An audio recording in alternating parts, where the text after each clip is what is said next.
చెప్పిన సంకేతం. అందుకే భయాన్ని నిర్మించండి, అందుకే ధైర్యంగా నిలబడండి, అందుకే ధర్మం కోసం పోరాడండి. జై హింద్. చెప్పాడు విజయనగరం జిల్లా అధ్యక్షుడు.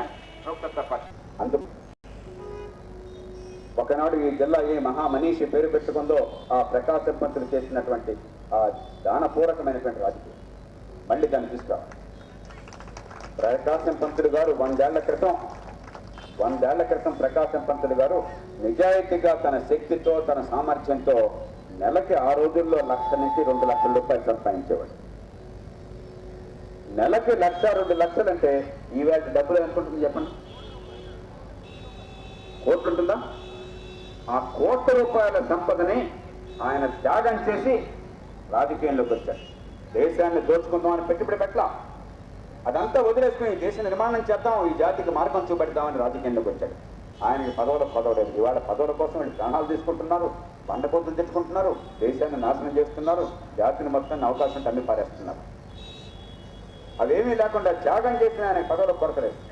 ఆయన అవిభక్త మెడ్రాస్ రాష్ట్రం మొత్తానికి 60 వాళ్ళకి తెలుగు వాళ్ళకి అందరికీ ముఖ్యమంత్రిగా పనిచేశాడు.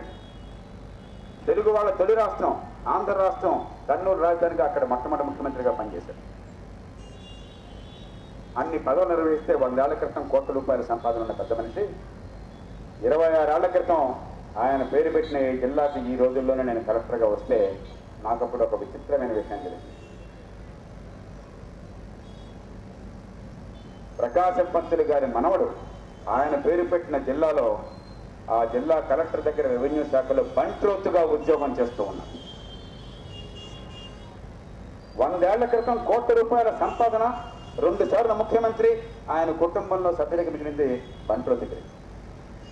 ఈవేళ మీరు మున్సిపల్ కౌన్సిలరు సర్పంచ్ పదవి ఇస్తే 3 తరాలకి ఇక భయం లేదు. ఇక ఎమ్మెల్యే చేస్తే తరతరాలకి భయం లేదు. ఇక మంత్రినో ముఖ్యమంత్రినో చేస్తే ఇక మాట్లాడక్కర్లేదు. ఇదే రాజకీయం. ఇందుక మనం పోరాటం చేసేది, ఇందుక పందాలు కాసేది. నిజమైన రాజకీయం అంటే ఈ భ్రాంతి ఎంతగా పెరిగిపోతుంది.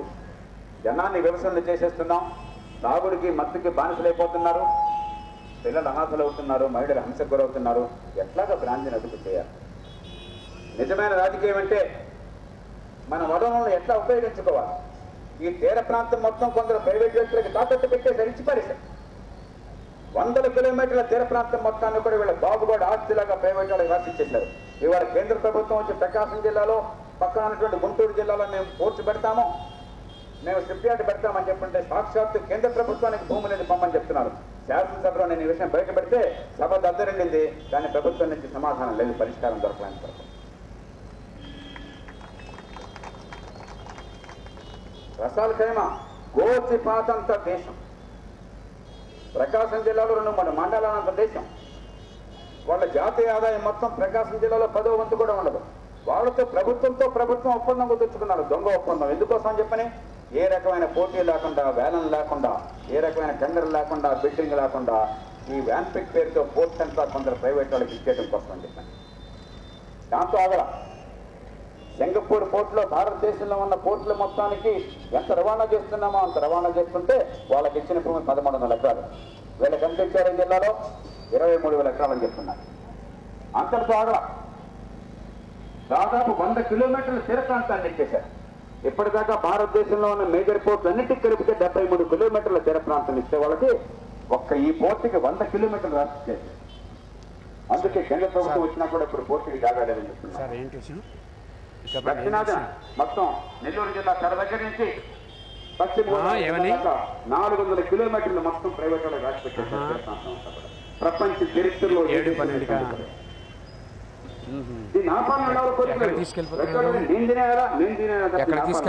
నేను కావచ్చు, వైన్ కావచ్చు, శాండ్ కావచ్చు, ల్యాండ్ కావచ్చు, తీరం కావచ్చు, ఎప్పుడు నిజమైన పరిపాలన అంటే రైతులకు రేట్లు రావాలి. ఏంటి స్టేట్ పొజిషన్? ఇవాళ రైతులకు రేట్లు రావడం కోసం ఇక్కడ పోరాడింది వామపక్షాల సహకారంతో, రైతు సంఘాలతో కూడి లోక్సత్తా. ఈ రాష్ట్రంలో రేట్లు రాకుంటే పక్క రాష్ట్రాల్లో రేట్లను అమ్మకుండా అన్యాయంగా ఆంక్షలు పెడితే లోక్సత్తా గొంతెత్తింది. మేమంతా భుజాల మీద ధాన్యం మూటలను వేసుకుని ఎట్ల పళ్ళ మీద ధాన్యాన్ని వేసుకుని దమ్ముంటే అరెస్ట్ చేయండి. మీ చట్టాన్ని, మీ దుర్మార్గ ఆంక్షల్ని, మీ అన్యాయ నిబంధనల్ని ఉల్లంఘిస్తున్నాం. అరెస్ట్ చేయండి, జైల్లో పెట్టండి. మేము ప్రతిఘటించాం. జైల్లో కొట్టుకుంటాం. కోర్టులో పెట్టి శుభ్రంగా శిక్ష అనుభవించండి. సంతోషంగా వెళ్ళకపోతాం. మాత్రం మేము సైనిత్యం చెప్పని మహాత్మా గాంధీ చేసినట్టుగా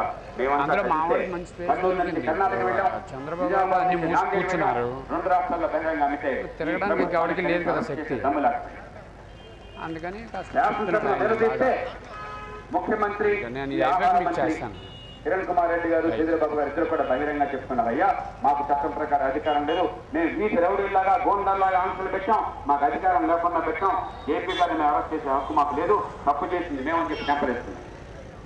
దాంతో ప్రజల్లో విశ్వాసం కలిగి ఈ ఆంక్షలు పోతాయని చెప్పని 700 రూపాయలు ఆనాడు అన్నద ధాన్యానికి రేటు ఉంటే 700 నుంచి 1000-1050 దాకా పెరిగింది. కేవలం ఒక్క నెల రోజుల్లో వరి రైతులకే ఈ రాష్ట్రంలో 1200 కోట్ల రూపాయలు జేబుల్లోకి వచ్చింది.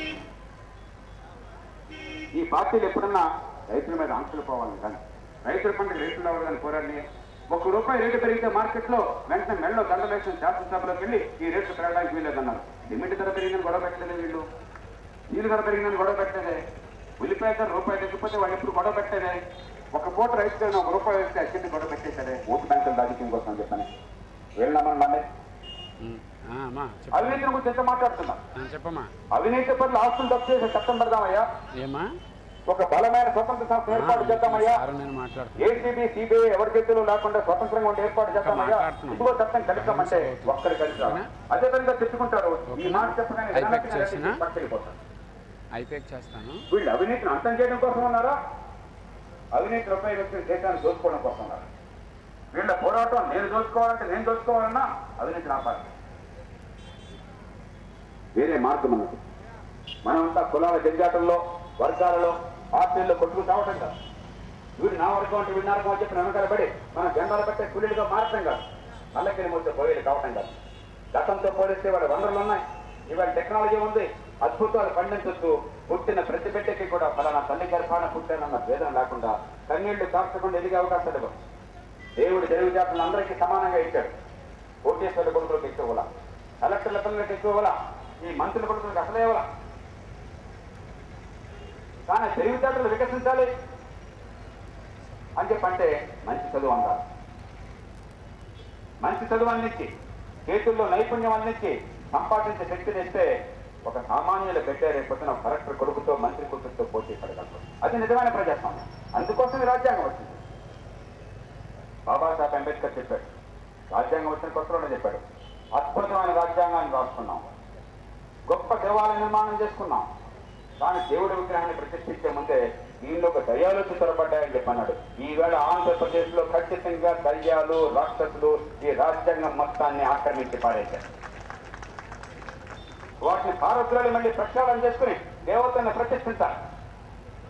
ఈ రాజ్యాంగ పవిత్రతను కాపాడాలి, ఈ రాజకీయాన్ని రక్షించుకోవాలి, మన బిడ్డల భవిష్యత్తుని కాపాడుకోవాలి. అందుకే ఈవేళ కేవలం ఒక పార్టీకి ప్రత్యామ్నాయంగా కాదు, ఈ కుళ్ళు రాజకీయాన్ని మార్చడం కోసం లోక్సత్తా వామపక్షాలు పెంచినాయి. మనం కోరుకోకుండా వాళ్ళ అధికార క్రీడలో భాగంగా, వాళ్ళ కోరిళ్ల పోరాటంలో భాగంగా ఎన్నికలు వచ్చినాయి. దీన్ని ఒక అవకాశంగా తీసుకున్నాం. ప్రకాశం జిల్లాలో మీరు పరీక్షకు కొడితే ఈ జిల్లాలో ప్రజలకు ఆగ్రహం వచ్చిన, అనుగ్రహం వచ్చిన పట్టణం. ఒక్కసారి దుర్మార్గుల మీద ఆగ్రహాన్ని తెచ్చుకోండి, ఒక్కసారి మీ బిడ్డల మీద అనుగ్రహాన్ని పెంచుకోండి, ఈ దేశాన్ని మార్చుకోవాలని సంకల్పాన్ని పెట్టుకోండి. ఖచ్చితంగా మీ ఓటు ద్వారా కనుక ఇక్కడ సరైనటువంటి సమాధానం చెప్పినట్టయితే ఈ 3 పార్టీలకి చెప్ప చెల్లుమనేలాగా, వీళ్ళ దోపిడీని మనం అర్థం చేసుకున్నామని అర్థమయ్యేలాగా మీరంతా కూడా ఒక్కసారి మీ ఓటును ఉపయోగించినట్టయితే ఈ రాష్ట్ర చరిత్ర మారబోతున్నారు. ఇది కేవలం ఒంగోలు పట్టణంలో ఈ సివిఎన్ రీడింగ్ రూమ్ దగ్గర, లైబ్రరీ దగ్గర చెప్పడం కాదు, నేను మీకోసం కాదు, కేవలం ఒంగోలు నియోజకవర్గం కోసం కాదు, ఆంధ్రప్రదేశ్ రాష్ట్రం కోసం, భారతదేశం కోసం చెప్తున్నాం. మన సంకల్పమే దేశాన్ని మార్చేది. వీళ్ళెవరు బలవంతులు కాదు. వీళ్ళు బలవంతులైతే ₹1,00,00,000 డబ్బునిచ్చి మనుషులను తీసుకొచ్చి వీళ్ళంతా ప్రదర్శన పెట్టక్కర్లా. వీళ్ళు బలవంతులైతే ఓటుకు ₹1,000, ₹500 ఇచ్చింది సారా బ్రాండ్ ఇవ్వక్కర్లా. అది బలం కాదు, బలహీనత, అది దోపిడీ. బలం అంటే కూకట్పల్లి నియోజకవర్గంలో ఒక్క రూపాయి పంచకుండా, ఒక్క బ్రాంతి చొక్క ఇవ్వకుండా అవతల వాళ్ళు 50 కోట్లు ఖర్చు పెడితే ఆ జనం ఓటేశారే, అది జనం బలం. నిజంగా అది బలం. కోట్లు దోచుకునేవాడి బలం ఏంటయ్యా? దోపిడీ వాడు దేశాన్ని దోచుకుంటున్నాడు. డబ్బు ఖర్చు పెడితే బలమా? బలం అంటే కేవలం ధర్మబలంతో, మనం చేస్తున్న తర్కంతో ఈ రైతులకు రేట్లు కావాలని చెప్పని గొంతెత్తితే ఢిల్లీ నుంచి హైదరాబాద్ దాకా కదులుతోంది. ఇప్పుడు ఇవాళ క్రమక్రమంగా మారుతుంది పరిస్థితి వ్యవసాయంలో. అది బలం, నిజమైన బలం. బలం అంటే కేవలం లోక్సత్తా ఇప్పుడు 14 ఏళ్ల క్రితం 1998లో ఈ పెట్రోల్ బంకుల్లో 10% 15% తూనికల్లో మోసం ఉండేది. ఆ రోజుల్లో మోసం ఉంటే కేవలం క్యాన్లు పెట్టుకుని నేను కూడా అందరితో పాటు సమానంగా వెళ్ళి, ఇదిగో నా ట్యాంకులో కదయ్యా ఈ క్యాన్లో పోయి పెట్రోల్, ఆ మీటర్ చూస్తాను, క్యాన్ చూస్తాను, ఎన్ని లీటర్స్ చూస్తాను చెప్పాను. కానీ 15 రోజుల్లో పని అంతా అయిపోయింది. మొత్తం 1500 పెట్రోల్ బంకుల్లో ఈ మీటర్లు చాలా వరకు మార్చేశారు. 190 రూపాయలు ఆ తూకంలో మోసం ఆగిపోయింది. అది నిజమైన బలం.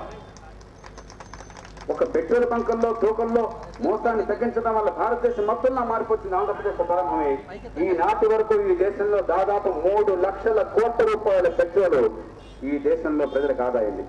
ఏది బలం? 3000 కోట్ల రూపాయలు జయరామ్ హాల్ లాగా బండి మీద 3 లక్షల రూపాయలు 30 మంది కుర్రాళ్ళు సంఘీభావం జరుగుతూ ఉంటుంది. బలం మీద బలహీనత జయరామ్ హాల్ దాకా బండి మీద రండి. మరి కొంతమంది విచిత్రమైన మీరంతా చెప్తుంది మంచిదే సార్, కానీ లోక్సత్తాకు సిపిఐకి ఓటేస్తే ఓటు వేస్తే పోతుంది సార్. అరే బాబు, దేశాన్ని దోచుకునే వాళ్ళకి ఓటేస్తే ఆ ఓటు మీ పోతురాజు కాలంలో పోతున్నట్లు అక్కడ నాన్న. ఆ ఓట్లు ఉపయోగించి వాడు వ్యాన్ పిక్కింగ్ చేసుకుంటున్నాడు, తీర ప్రాంతం దోచుకుంటున్నాడు, మైళ్ళు తినేస్తున్నాడు. ఈవేళ ఇసుక రేటు సిమెంట్ రేటుకి సమానం అయిపోయింది. గొప్ప ప్రగతి పుణ్యం అని చెప్పని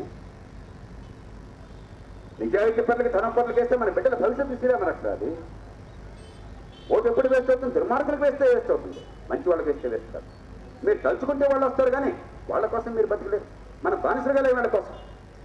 ఈ మాటలంత కట్టుగా చెప్తుంది మీకోసం కాదు. మీరంతా కూడా ఈ టీవీలను వదిలేసి ఈ చెత్త చదవని పక్కన పెట్టేసి వ్యవస్థను మార్చుకుందని ఆతృత వచ్చారు. మీకు కొత్తగా చెప్పక్కర్లా, కానీ మీ ద్వారా రాష్ట్రం మొత్తానికి చెప్పాలన్న పనివేళ ప్రతి ఒక్కరికి ఈ సందేశం అందా.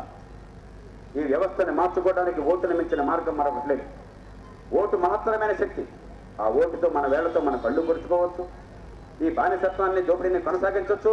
ఆ ఓటుతో ఈ రాక్షసత్వాన్ని ఆపచ్చు, ఈ దోపిడీని రూపుమాపచ్చు, మన బిడ్డల బతుకును బాగు చేసుకోవచ్చు, రాజకీయాన్ని ప్రక్షాళన చేయొచ్చు, మళ్ళీ గాంధీ అంబేద్కర్ చెప్పిన రాజకీయాన్ని తీసుకురావచ్చు. 2 మంచెత్తుల్లో ఉన్నాయి. నేను బలవంతంగా కొట్టి మీతో ఓటేయించలేను, మంచి మార్గాన్ని చూపెట్టగలను. అయినా మా వేళ్లతో మా కళ్ళు పడుచుకుంటాం. మీకు ఎందుకంటే ఈ దుఃఖ ఈ చెమట పోయి హాయిగా పడుకోవచ్చు కదా అంటే సంతోషం. కానీ దయచేసి ఆలోచించండి, ఈ రాష్ట్రం మొత్తం ఆలోచించండి, ఈ దేశం మొత్తం ఆలోచించండి. ఢిల్లీ నుంచి గల్లీ దాకా రాజకీయం అంటే దోపిడీ అయిపోతే, అధికారం వస్తే చాలు దేశం మొత్తంలో ఏ తిరిగితే దాన్ని టపటప దోచుకుపోతుంటే, ఏ ఆఫీసుకు పోయినా చిన్న పని కావాలంటే పట్టధర పాస్పుస్తకం కావాలంటే మంచం లేకపోతే తక్షణ కాగితం కదమ్మని చెప్పంటుంటే 550 కోట్లతో మీకు అక్కడ గుండ్లకమ్మ రిజర్వాయర్ కట్టి రామతీర్థ రిజర్వాయర్ మరొక 25 కిలోమీటర్ల దూరంలో ఒంగోలు పట్టణంలో 3 రోజులకు ఒకసారి నీళ్లు వస్తూ ఉంటే, ఊళ్ళో ఉన్న చెత్త చెదారం అంతా ఊరి మధ్యలో పెట్టేసి పొగ పెట్టేసి మీ అందరికీ ముక్కుపుటాలు అదిరెట్టి చేస్తుంటే, నేషనల్ హైవే పెట్టేసి కక్కు పొట్టిస్తుంటే, అయినా మౌనంగా కూర్చుంటే ఇంకెట్లా కదే మన భద్రత కోసం మనం కదపగలుగుతాం. ఇవి అసాధ్యమైన ఏమేం కాదు, దీనిలో ఏది అసాధ్యం కాదు. ఈ జిల్లాకు వచ్చిన కొత్తలో శాసనసభ్యులందరినీ కూర్చోబెట్టి నేను చెప్పాను, ఏమండి 1,00,000 ఎకరాలు కనీసం ఈ జిల్లాలో రైతులకు మనం చేసి పెట్టచ్చు ఎత్తిపోతున్న పథకాల ద్వారా.